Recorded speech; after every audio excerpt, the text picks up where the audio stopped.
So why is it that equities are the best inflation hedge over time? There's really two reasons. One, they raise their prices to break even with inflation. So if they had a 10 or 12% profit margin in 2019, they can at least maintain a 10 to 12, maybe 13% profit margin today.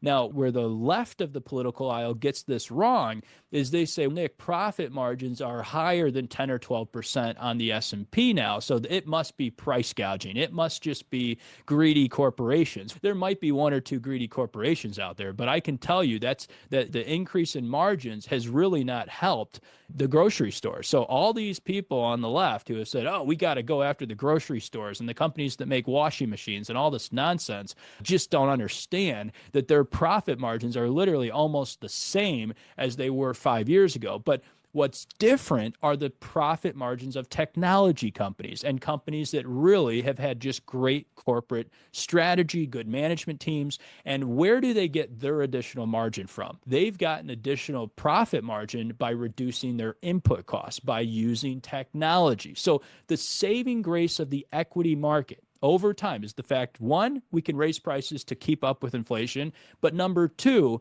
that we can leverage technology to reduce our input costs. And while we reduce our input costs, life gets better for everybody. So this all gets into tariffs and trade, but I just wanted to say that don't be alarmed that we're having this pullback now. Yes, it's partly due to tariffs, but we had a 25% correction in 2022. We did go into a technical recession that nobody talked about since they didn't want to call attention to their person in the Oval Office at the time. But that is true. We did have a technical recession in 2022, followed by a recovery. But what was the Fed doing in 2022 that they're doing today again? They were tighter than people thought on their policy. So don't be alarmed if you see more chop from here.